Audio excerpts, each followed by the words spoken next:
Welcome to How Hill Nature Reserve in the heart of Broadland as the sun peeps through on this beautiful Norfolk scene. With me, Eric Edwards, a man, I suppose you could call a man in his own little bit of paradise. Eric, you've been a marshman and a reed cutter for about 30 years for the Broads Authority, and this is your patch. Yeah, this is where I work through the year. Winter time cutting reed and sometimes cutting sedge. My routine in the morning, if it's a nice and dry morning, I'll come down to my boat and come to the marsh where I'm working and either use some scythe or a cutter and cut some reed down, and then I'll have a tie up for a half an hour, and then I'll probably cut a bit more down and have a carry out to my boat. So more or less a routine day, providing the weather's dry. You can't tie reed up wet because it'll never dry in the string. So how many bundles would you do on a good day? I would say on an average day you do 100 bundles a day. That's a sort of a standard. I work mainly with a machine, but I still keep my hand in with the scythe. I think a scythe is a good tool to use, especially when you've got a lot of high water. You need a fair bit of muscle to work one of these, don't you, Eric? Yeah, there's a lot of people try to use them, but you've got to know how to handle a scythe. I mean, you get to know through the years. I used to watch the old man, I call him the previous old marshman, and you learn by using it. There's an art in using it. I always swear to good Norfolk reed, and we always cut our reed here at How Hill on what we call a double way, which means it's cut on a 2-year cycle. So we do half the marshes 1 year and half the next. Very good for wildlife.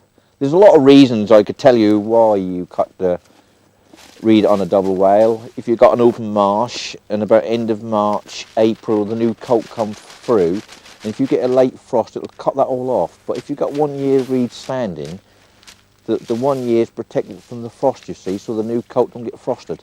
So that's one of the reasons. Where does all this reed go to? Well, some of it stay in Norfolk. I mean, there's a lot of thatched properties in Norfolk, a lot of thatched churches, but some stay in Norfolk, as I say, but some of it go to Huntingdon. I had been gone from there for a lot of years, but thank God at the moment everything is more or less sold before it's cut. I mean, years ago, I suppose you would probably seen 6 or 7 blokes out here, all getting a little living, but as I say, it's a job to get people to do this job. It's quite a hard job, as you say, and everybody's sometimes a foot of water, so you got to compete with all that kind of thing. Don't put people off, they might want to apply for your job. But what about the magic of this place, Eric?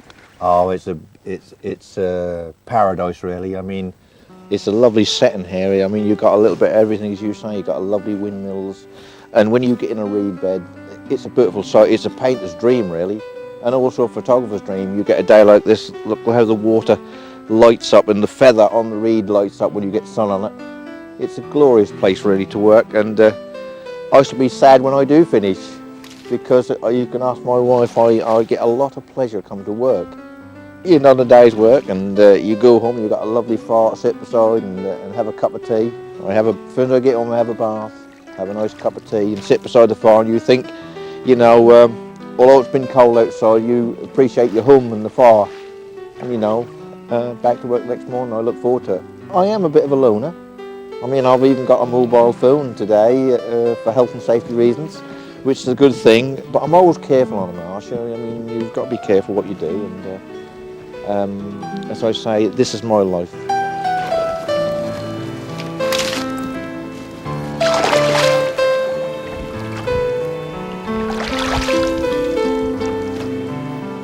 I've really enjoyed my working days at How Hill. I've had some lovely times at How Hill.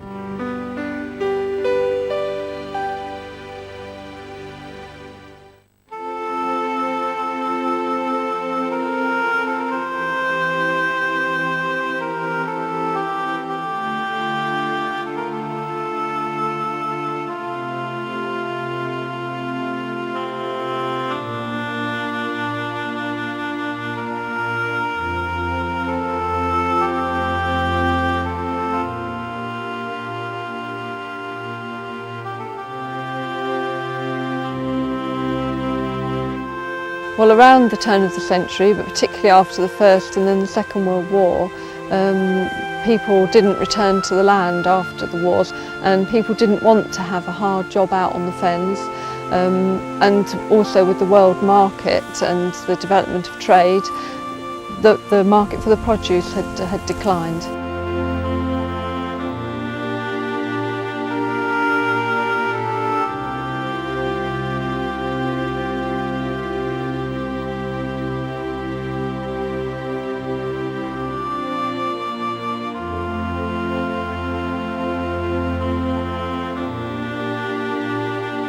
Can you slow it down a touch, please? Thank you.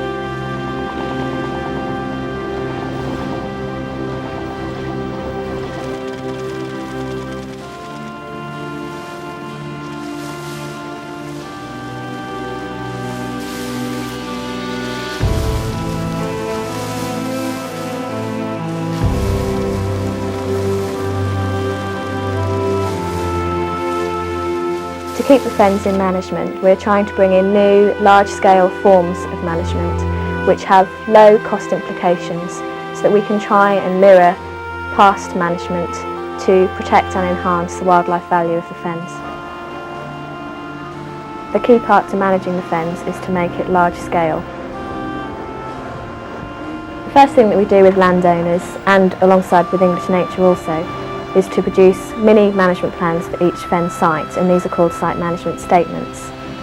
These individual statements are then able to be put together to form one large conservation strategy for the fens across the board. Tiers of grant aid, one of which, called the fen tier, enables fen landowners to claim grant for nature conservation management works.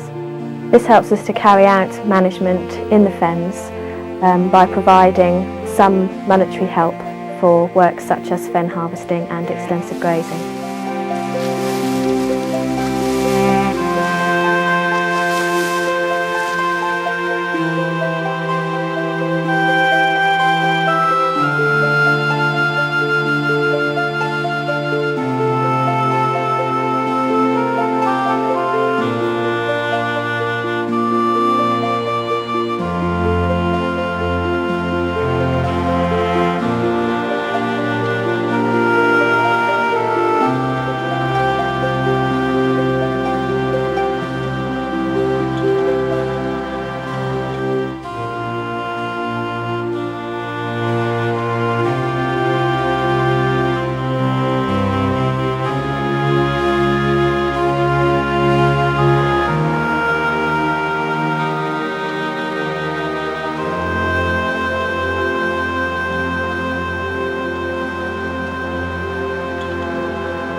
Well, I'm with West Norfolk local historian David Grimes, a man who's made a passion of collecting bits and pieces from the past.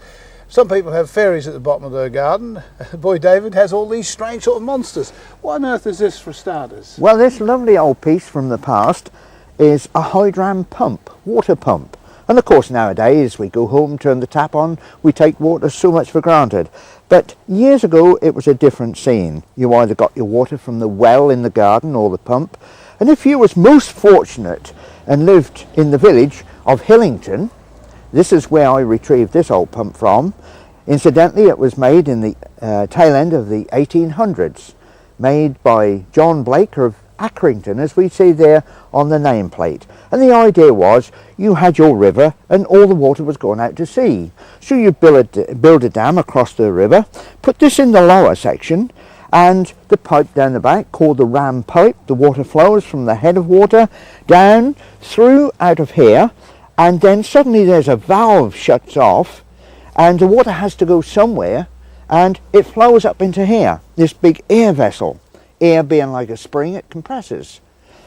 Another valve captures the water here, and the caught water goes then to your big tank, standing up on legs. From the tank, the reservoir tank, you have your supply down to the household. This used to supply Hillington Village and also the big house, Hillington Hall. I had an old boy come here once and he said, I remember one of those things. That used to be at Gayton. So from Roydon, I trotted off to Gayton to see if I could find it, and there it is. Oh, is his relation over there? Yes, his relation over here. The old twin ram pump. This wonderful piece of machinery. Found on the estate of Gayton Now these had to be buried in a vault down in the ground so that the water would flow and rush into them. Whilst digging these out, I found the old tools of yesteryear. This is an early 1800 model of the Blake's ram pump. See how they used to make the adjustable spanner. Move the jaw along, the wedge then goes in, and of course the big spanner to make various adjustments to the old pump. This is as close as you'll ever get to perpetual motion, I feel sure. Very heavy on machine. What's this one here? Looks a fascinating remnant as well, David. This? Well, a young lad would leave school at the age of 14 years and go to work on the farm. And one of his first jobs would be to shred mangles, linseed oil cake, and make a balanced diet for the animals. And this is a cake crusher. Years ago, the cake would go through here, and that would be mixed with koshitosh, a substance somewhat similar to your morning cornflakes. And pull that forward, and then proceed to turn the handle. Down in the depths of the machine are big teeth that revolve and they chew it all up. They chew it all up. I used one of these, when I was a lad, so obviously they were in use up till comparatively recently, weren't they? They were in use until the late 40s. It was made to last not one lifetime, but many lifetimes. How many old bygones have you collected over the years? I've lost count. Many, many hundreds, be it in various types of water pumps, chaff cutters, mangle grinders, rat traps, vermin traps, bird traps, all the old hand tools that the old men of yesteryear used to use. Now we're off to one of your adventure playgrounds, I think, Royden Common? Royden Common's one of my playgrounds. I've got many playgrounds around here. Places that I used to visit as a child and still in my autumn years, wonderful places to go. Well, here we are, a wonderful vantage point looking down on some of the beauties of Royden Common. That's Royden Common, the largest common in the county and one of David Grimes's favourite adventure playgrounds. David, a wonderful view. Most certainly is. When we see in this autumn time all the beautiful colours to be found here on the common, and not only the colours but the wildlife also. In their seasons, orchids, lizards, you name it, various types of birds. A site of special scientific interest lies down in the bottom there. We see the traffic in the far distance. Thinking of people travelling, along on the far distant horizon is the track of the oldest road in Britain, the Icknield Way, starting at the coast, close to Ringsted, travelling all the way down to Oxford, where it changes name to Ridgeway, and then on to Stonehenge on Salisbury Plain. Also running across the horizon is Pedder's Way, also starting on the coast and going through to Thetford. When we think of man and how he's lived in the past, he can collect from these commons berries, meat from rabbits, etc. Incidentally, years ago the rabbits were called conies. But he must have fresh water also, and from those hills, those chalk hills in the far distance, comes all along the edge of those old ancient tracks I've mentioned, freshwater springs. How important do you think places like this are going to be in the future as Norfolk continues to develop and pressures intensify? Well, I think that we have the newcomers to Norfolk, also the older generation, really must preserve these places for future generations, because little by little we experience it here at Royden, land encroachment. People try to extend their garden a little further than they should. That's just the thin end of the wedge. Your footpath delights, I believe, are tucked away somewhere beyond those trees? My footpaths, yes, I'm footpath warden of all of this area that we see, and believe me, there are dozens and dozens of old tracks, footpaths, byways, green lanes, etc. Do you think people will be able to come up here in 100 years' time and see pretty well the same view? That's one of my greatest wishes, that the people of the future can enjoy it as much as I have.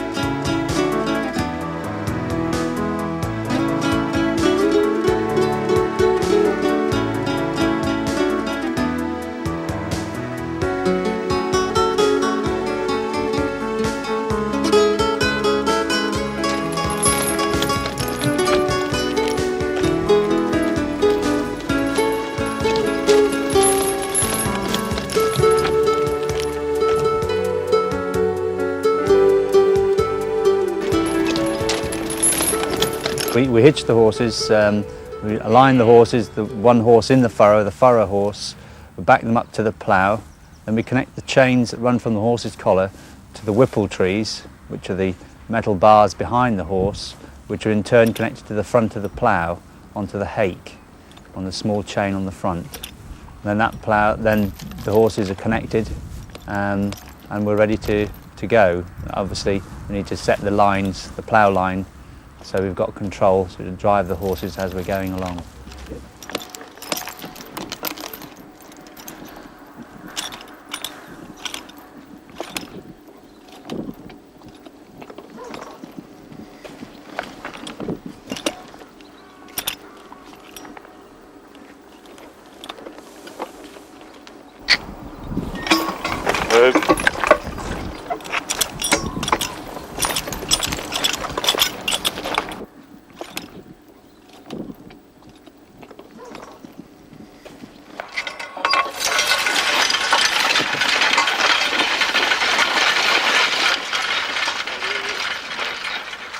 Before we start ploughing the field, we have to mark it out. I plough at 22-yard intervals, and we put up sticks so we can draw a nice straight furrow across the field.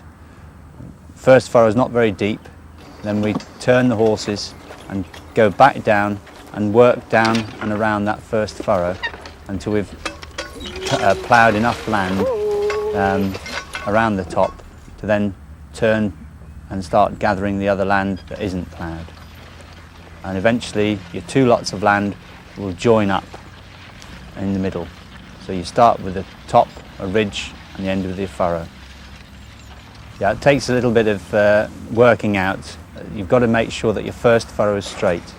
If that's not straight, then you've got quite a difficult job at the end to finish it all off.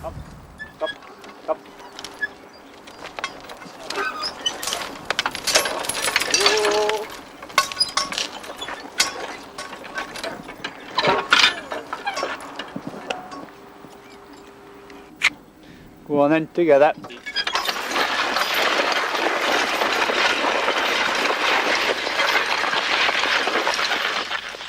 The horses respond well to the voice, and if you just keep talking to them as they're working, especially on the ends, keep the horses moving on, they will actually pull on and help you tremendously with the job of just driving the plough almost on automatic.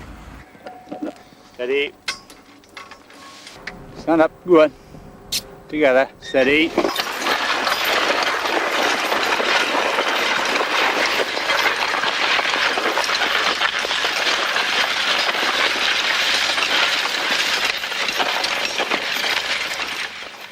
The plough I've been using is a Ransom's YL plough, made in Ipswich at the factory on the Orwell, and it's made until late 1940s.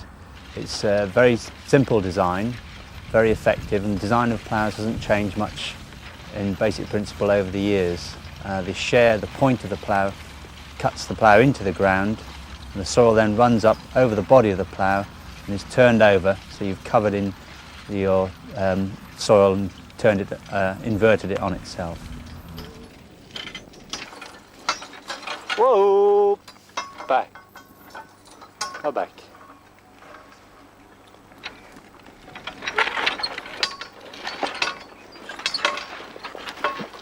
Whoa!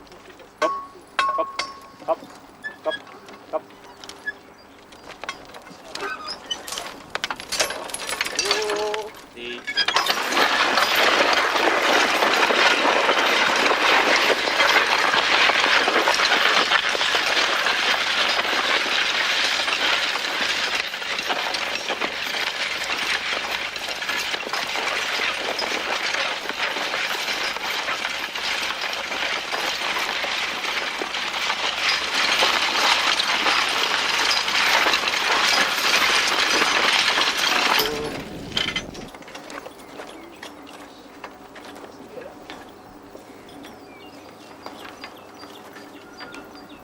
Up over, lad. Steady.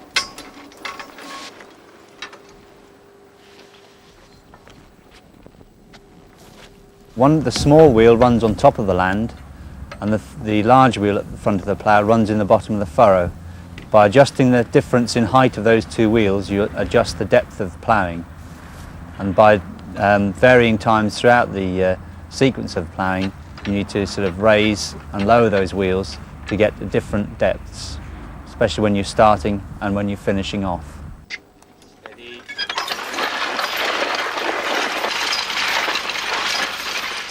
We use commands. For right is weesh, left is cup, obviously woe to stop. And you talk to the horse all the time, and they understand quite a limited vocabulary, but they will understand going forward a step, back a step, and obviously woe, just to halt them. Whoop. Wait, mush. Steady. Whoa. Whoa. Back, back, back, back. You back. Whoop.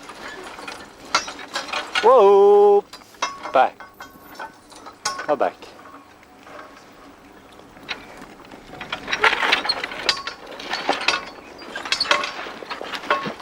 Whoa. Up, up, up, up, up.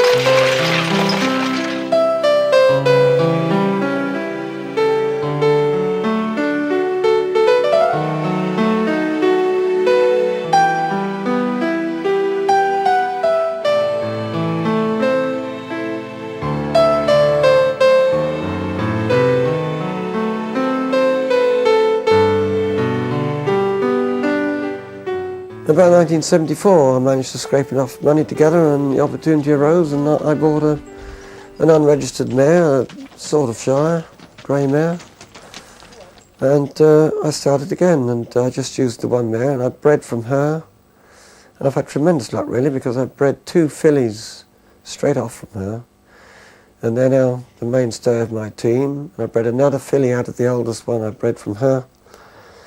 And you know, to have 3 fillies straight off like that, it's really quite a remarkable stroke of luck, I feel, anyway. And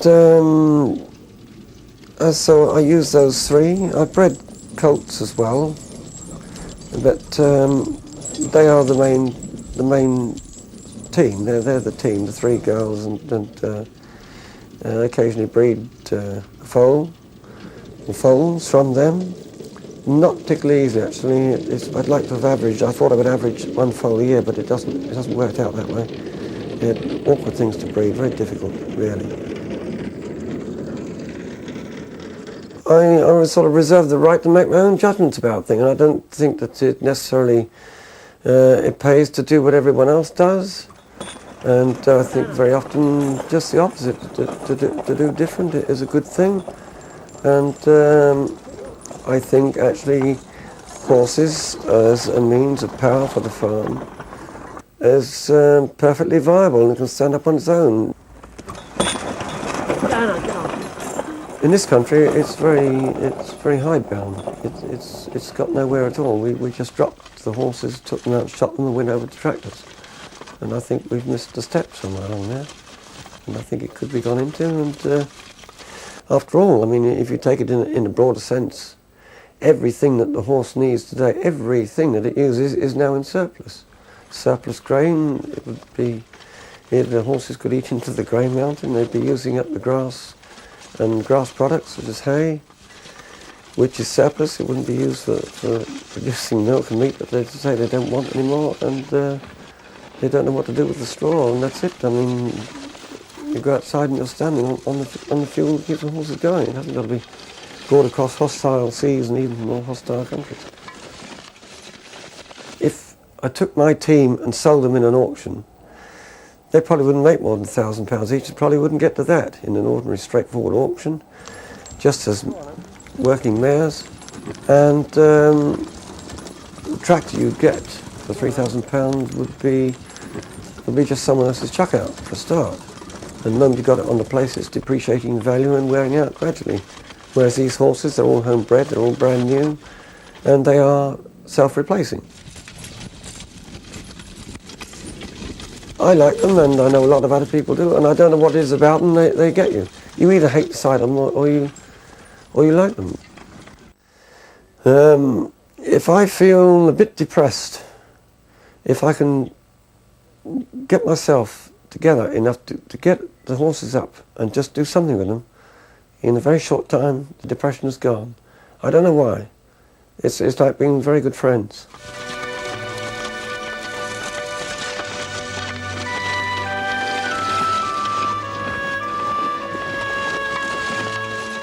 You get a good horseman and not so good horseman because some people think that they're just lumps of flesh and you just hold the reins and they go, but they don't. You've got to anticipate what they're doing, and you know how different horses will react. A small example of that is that grey mare that was running in the middle today. She's a great character. She is inclined sometimes to slack a bit because her mind isn't on her work. She's sort of gawping about all over the place and looking at this green over there and that's nice over there. And you can see the change gradually getting slack. But she's very, very responsive. If you shout at her, she'll jolt forward. Whereas the other horses, Blossom, the other one's in the furrow, she's always very level. And she won't slack. I've only had to hit her about twice in her life. I've had her 15, 16 years. And she's very, she's a workaholic. She wants to go and she wants to get in the furrow and she wants to pull. But if you shout at her, it doesn't make a difference. She's still at the same level speed. But you can use Anna now because if you're going up the field and you know you come to a sticky patch, you wait till you're right in it and you shout and bang, and you're through it. You can break horses by cruelty. You can just beat them into submission. And that was I'm afraid to say that was generally the rule. You can beat them into submission, and then you can do anything with them, but they never forget. They're always watching you. But you can do it the other way by sort of getting round them, like you do a dog, because then they get to respect you and they treat you as a friend, and they do it because they want to please you. And I know that's right because I've done it.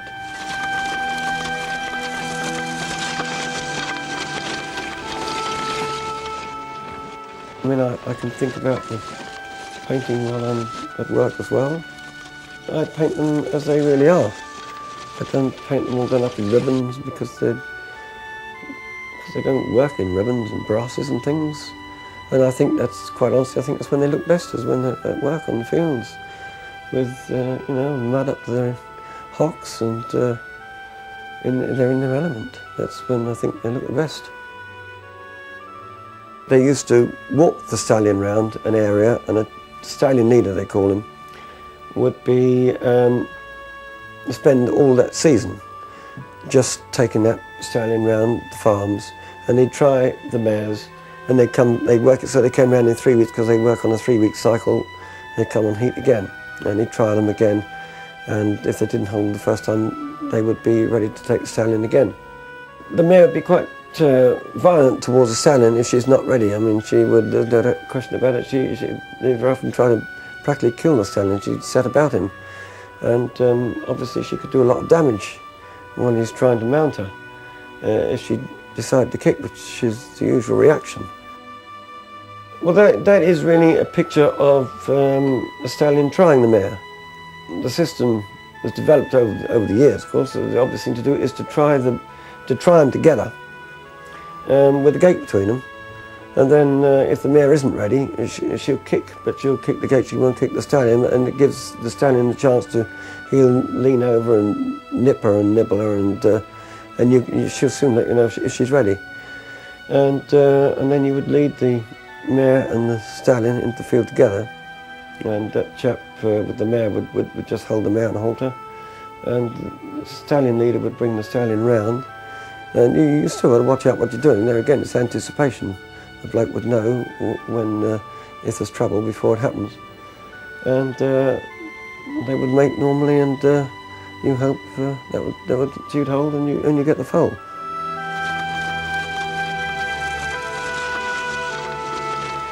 It's never really out of the subconscious, and it's just a reflection of my own life, my own work.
Well, here we are on a murky morning at Manson Green Farm. Postal address is Hingham, but we're on the outskirts of the village of Hardingham.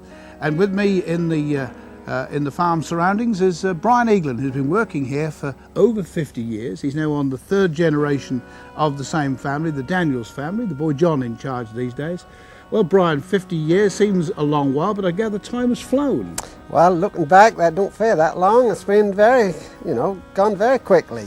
But things have changed a lot in the time, and looking back on the first job, I was on a field over there where we was men was mowing around the outside of the field with the scythes, and I was with the men tying up the old shoals, making a bond with the oats, that's oats, peas and beans, and tying the shoals up in bunches and laying on the headlands for the tractor and binder to come and follow around. I suppose in those early days, horses were still an integral part of the scene, were they? We still had horses, but tractors was then coming in. Horses still done a few jobs like littering the yard, cutting the straw into litter the yards, and doing the flat rolling behind the sugar beet and harrowing the sugar beet in, because they didn't want the wheel marks on those days with the tractors. And then a year or two after that, well, that was a real changeover and the horses was all gone. How many men were employed on the farm? Was it about 1,000 acres here? Well, yes, we had, biggest part of the time I've been here, we had round about 1,000 acres, and there was, near 40 I should think at one time, because when we used to chop the beet out the hand, the old hand hoes, we used to have 22 hoeing in the gang, and then there was 4 here doing the horse hoeing, leading the old horses. That was in the early days, and some on the other farms, and then of course we got into the small tractors with a hoe on the back, and well, my job used to be driving that then, and there'd be a chap on the back steering the hoe up the rows to cut the weeds all out. Some of the outstanding characters who were working here when you were a boy, can you remember them? Yes, I can really. There was one, well, I don't know how old he was, but anyway, he used to start work up there where we had cattle in an open yard, and Walter Quantle his name was, and I know he was a real lovely old boy really, but he'd always wear a stiff collar and his hat and a waistcoat, and I was leading the horse in the horse hoe for him once when he was on the handles behind, and that was really hot. That was scorching day, and he was a sweating away. So I said to him, well, why don't you take your necktie and waistcoat off, Walter? Must be better for you. No, that won't make a bit of difference. He said, we'll carry on, and so we carried on in the hot sun. Sartorial elegance even in the middle of the agricultural scene. I presume you've done virtually every job on the farm over the years. Well, I really have, bar which I think was one of the hardest jobs was knocking and topping the old sugar beet. They'd be lifted out with a little squeezing or a little plough, and then they'd have to knock them lime in rows, and then mornings they'd be topping away. And I never did do that, because as soon as I could get on the tractors, well, I was carting the sugar beet down to Hardingham station, and we were sort of forking them onto the old trucks to go away to the factory. And then at 22, Mr. Daniels, that's Richard's father, the elderly gentleman, he said he'd got a lorry coming home and he'd like to give me first chance of driving if I'd like to get a licence. So I then passed my car test and took the lorry, and I then had 43 years of carting sugar beet into factories. What about was the first tractor you remember on the farm? What was that like? Oh, that was a old Ford's, and that was, and there was no handbrake or nothing, just one clutch. And when you stopped, you put the clutch down, and that'd stop be the brake and all, and you'd put peg that down to the floor with a little hook. And they was petrol and paraffin. We'd start them up on petrol and then turn them over when they got warm onto paraffin, and then eventually we went to diesel, and of course they got better and better every time, every year new ones come out, they'd be better and better. You say you've time has flown since you've been on the farm, Brian. Doesn't seem like half a century. There must have been mornings when you looked out the window, a couple of foot of snow, you thought, I wish I worked in an office somewhere. Well, no, I didn't. I think that'd be really exciting, because we'd come down and we'd go on the roads. If they was blocked up, well, some of them have to feed the cattle because they must be fed, and then we'd have to get on the roads, and before tractors, was really in the early days, we have to get on the shovel and do the clear, and then when the tractors come, well, I was also on the tractor doing the muck filling, so I'd go out on the road, and that was very interesting. That was on the road clearing the old snow so you could get the vehicles through. What about the future, Brian, for farm working? Do you think we'll be able to attract the youngsters to the land in the same way that you've stuck it all these years? Well, I don't know about as long, but there always got to be farm workers, because there'll always be farming going on, won't it? But there really got to be more knowledge than ever I've been all through my life, because they got to know so much more with the modern machinery what is now. Like combines now, they've got the new ones, all the little computers in, and you've got to compute them all or record them all in, and they tell you then how much corn you're doing an hour and how many acres you're doing a day, and end of the day how much you've done in the day, and you've got to know much more than ever we had to drive the ones what we've also been used to.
Well, a chilly wind is blowing, but there's still a magical quality about the heart of Broadland at any time of the year.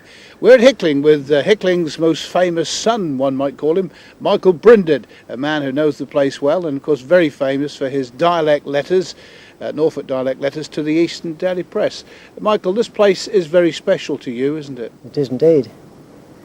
I spent a lot of my boyhood on the water that you see behind us, skating and sailing and generally mucking about in boats.